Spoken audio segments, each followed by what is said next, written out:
જયકાર કરા. માટે પ્રત્યક્ષ વચ્ચે કલ્યાણ છે. માટે પ્રત્યક્ષનો આપતો ખૂબ રાખો. ભગવાન છે મનુષ્ય જેવા છે.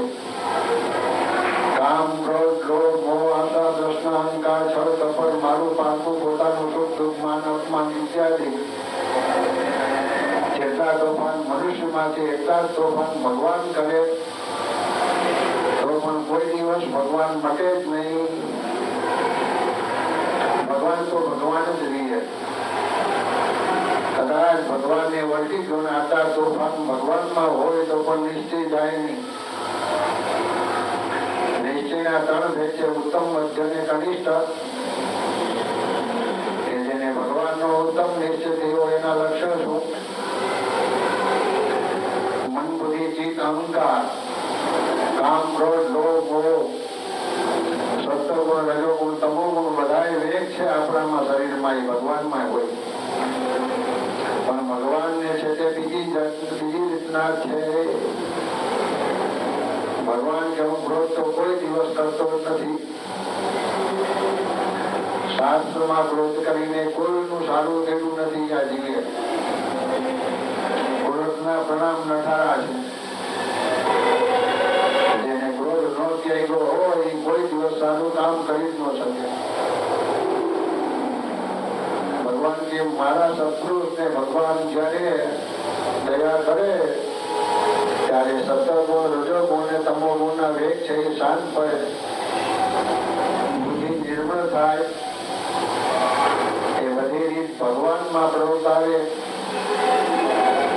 ભગવાન કે જે સ્થાવર જંગમ ચરાચર સૃષ્ટિમાં હું જ છું, જીવાત્મામાં પણ હું બેઠો છું, સર્વે ક્રિયા હું કરું છું.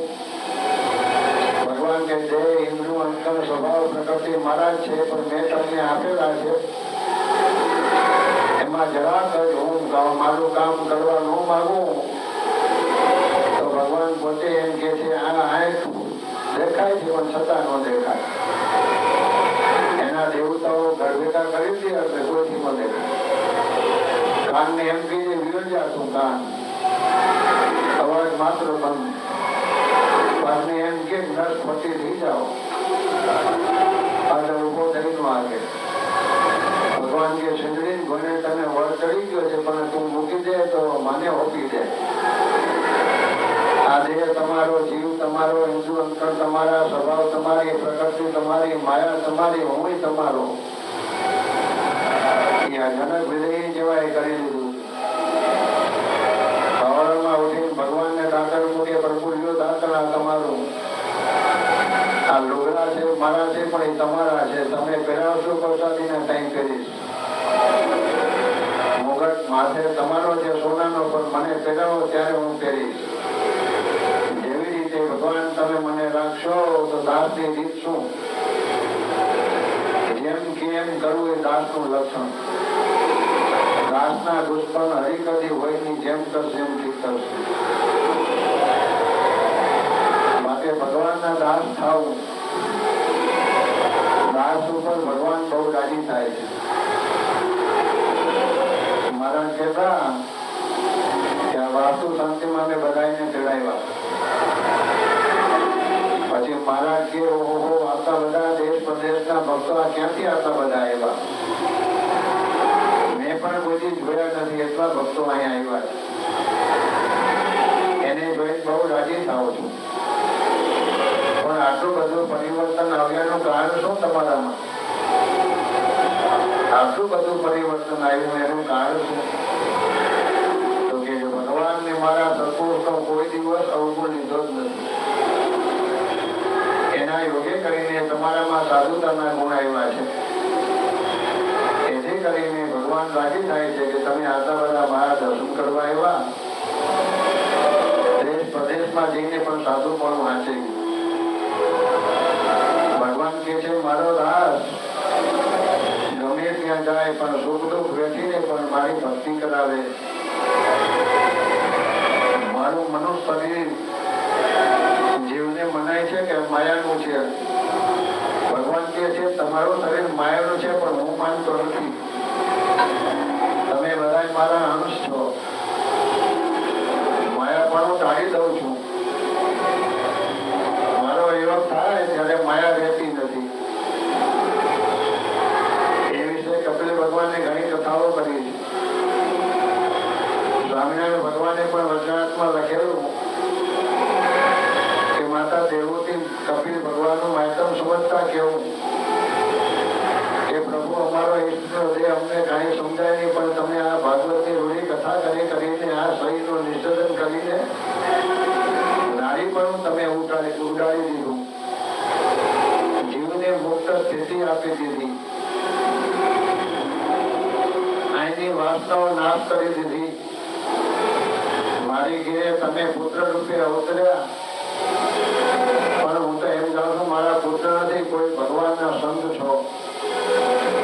કપિલ ભગવાન કે માતાજી સંત તરીકે મને માનો તો એટલી ઘરમાં તમારું કલ્યાણ કરી દો. આ જીવને સાધુ બનાવો. ઘરમાં રહેતા હોય પણ આપણે બધા સાધુ છીએ, ભગવાનની મૂર્તિ પૂજી છીએ, ભગવાનની સેવા કરી છે, ભગવાનની આજ્ઞાઓ પાલન કરીને સાધુ પણ સાચો. કપિલ ભગવાનના ઘરે તેની માતાજી એક વખત ઉઠીને પગે લાગ્યા. કપિલ ભગવાન કે શાસ્ત્રમાં એવું લખેલું છે કે માને દીકરો પગે લાગે પણ દીકરાને મા પગે ન લાગે. આ તમે ઉલટું કેમ કર્યું, મને કેમ પગે લાગ્યા?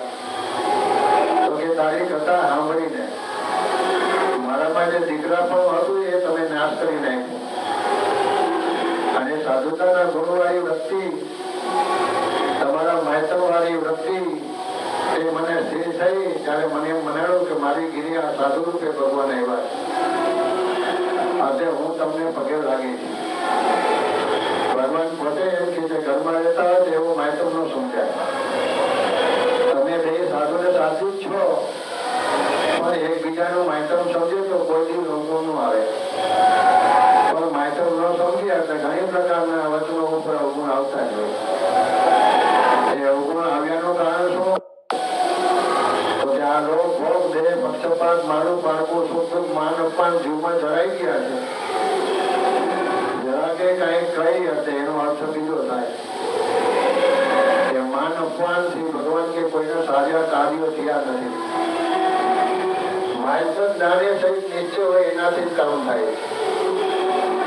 સ્વામિનારાયણ ભગવાન પણ એમ કહેતા કે અમારે કેવું માયતમ થયેલો તમને બોલવામાં કહી કે આ મૂળજી બ્રહ્મચારી અમારા ભેગા ઘણા વર્ષ થયા છે. હવે અમારી રુચિ અભિપ્રાય બધું જાણે છે, અમે એનું પણ જાણીએ. તો મહારાજ કે અમે મૂળજી બ્રહ્મચારી જેમ જાણતા હોય એમ કહીએ અમે કે આ મૂળજી બ્રહ્મચારી કેવી રીતે અમને જાણે છે? તો કે અમને આકાશની પેઠે અસંગી જાણે છે, નિર્લેપ થતા અસંગી છે. એટલે અમે મૂળજી બ્રહ્મચારીને પણ એવી રીતે જાણીએ કે આ મૂળજી બ્રહ્મચારી આકાશની પેઠે નિર્લેપ ને અસંગી છે. એમ અમે આ મૂળજી બ્રહ્મચારીનું મહાત્મા સમજીએ છીએ. તો અમને મૂળજી બ્રહ્મચારી ઉપર કોઈ દિવસ અવગુણ આવતો નથી, અને મૂળજી બ્રહ્મચારીને અમારી ઉપર અવગુણ નથી આવતો. આપણામાં કહેવત છે કે મહારાજ તો હયાત મેં જોયું ઘણું. મહારાજ આ ઘણા વર્ષે અમારા ભેગા થયા છે પણ એનો પતો નથી હજી.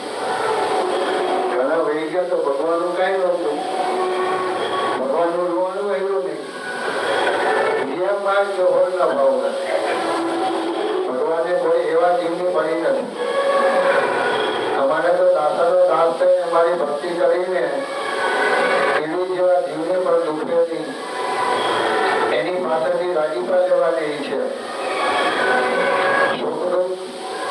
જીવન મરણ તો એક કચરો છે, એ તો હમણાં વારે છે બારી એમ કાઢી નાખવો, કચરો ભેગો ન કરવો, ભગવાનનું માયતમ ભેગું કરવું, ભગવાનના ઔશ્ચર્ય પ્રતાપ ભેગા કરવા, ભગવાનના લીલા ચેતોને ગાવા સાંભળવા એને ભેગા કરવા, ભગવાનને સારી રીતે રાખીને ભગવાનની ભક્તિ કરી અને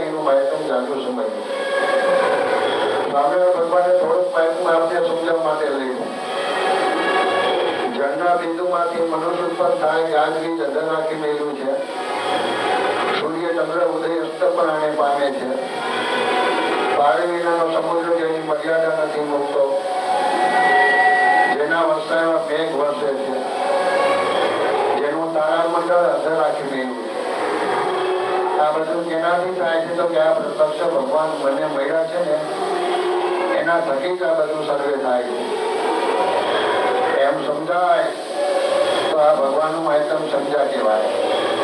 વધારે તો મહેતમ શાસ્ત્રમાં બહુ લખ્યું છે. એ તો બહુ જાણકાર હોય બધું જાણે.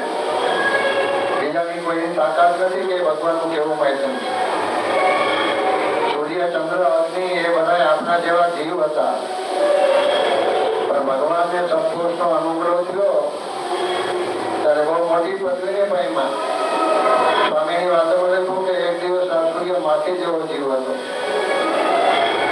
પણ એની ઉપર સત્પુરુષને ભગવાન રાજી થયા ત્યારે અનંત કોટી બ્રહ્માંડમાં એને ઉજાસ આપે એવો સમૃદ્ધ કર્યો. એ બધા ભક્તિ કરતા હતા. સૂર્ય ચંદ્ર અગ્નિ વરુણ અશ્વિની કુમારો દિક્પાળો લોકપાળો સૂર્ય ચંદ્ર તારા નક્ષત્રો એ બધા જીવાત્માઓને ભગવાનને ભજીને એટલી સામર્થ્ય પામ્યા છે. ત્યારે મહારાજ કહે છે જેને સામર્થ્ય જતું હોય તો ભગવાનની ભક્તિ કરવી અને ભગવાનને રાજી કરવા જે માગો એ આપે, પણ નિષ્કામ ભક્ત થવું બધાથી કરવાનું. માટે નિષ્કામ ભક્ત થવું. ધ્રુવે આખી પૃથ્વીનો રાજ માગ્યો પણ મહારાજ કે પુષ્કા માગ્યા કે હારું માગશે.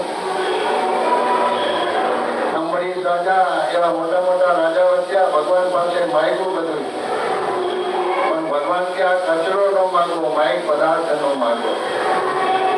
અત્યારથી કલ્યાણ મોક્ષ થઈ જાય ધામમાં રહેવા એવું માગવું. માગતા આવડવું જોઈએ.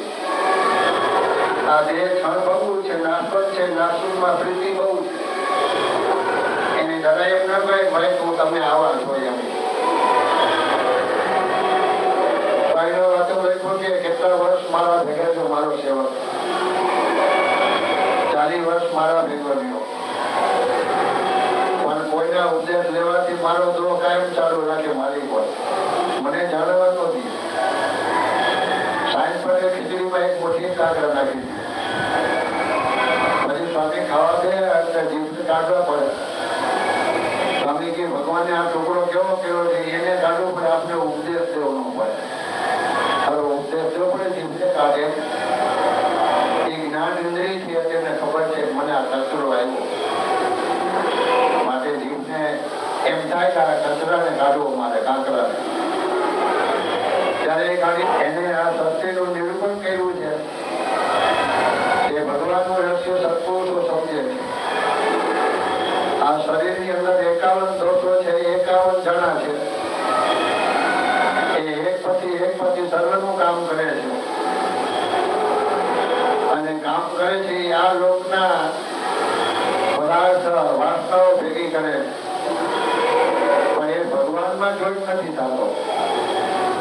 ભગવાનને એમ કે આ શરીર તમારું, હું કઈ કરતો છું નહીં, પ્રભુ તમે જેમ રાખો એમાં રાજી થાય.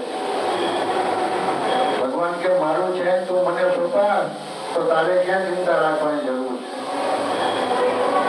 તો ચિંતા શું કામ કરવી, ભગવાનમાં હોપાઈ જાઓ. મહારાજ અમને કહેતા કે તમે સોંપાના તો અમારા કામ કર્યા. તો કે શું કામ કર્યા? તો કે જુનાગઢમાં જેટલાથી ધ્યાન જોયા અમને જે કઈ સેવા કરી તો કોઈ એમને કીધું મારે ગાડલું પાછી તો હેઠે કામ હોવાનો. કોઈ દિવસ ભક્તો એમ કીધું નથી આ ગરીબ ભક્તો કે મહારાજ અમે પાછળમાં હોતા છીએ, વઢેલા છે નથી વઢેલા. એમ માનતા ભગવાન મળી ગયા એ ફરી વાત છે. એને ભાગી થયા, તથાર્થ થયા. શરીરને તો જેવા લાડ લડાવી એવા લડાવી તો પણ એને એવું મનાય છે કે ઓછું છે. આ જીભ કરોડો ટકા ઘી ખાઈ છે પણ હજી ચીકણી માહિતી નથી. હજી એમ કે ઘી તો ખાવું છો, મૂકે નહીં, મૂકે સ્વાદ માત્ર મૂકે નહીં. ભલે ને ગમે એવો રોગ આવી જાય રાજવેરમાં વધારે ખાઈ દઈએ લેર કરવી. આ તે પરાણે છેડો ગાયો સ્વામી કે બહુ સારું ભલે આવ્યો.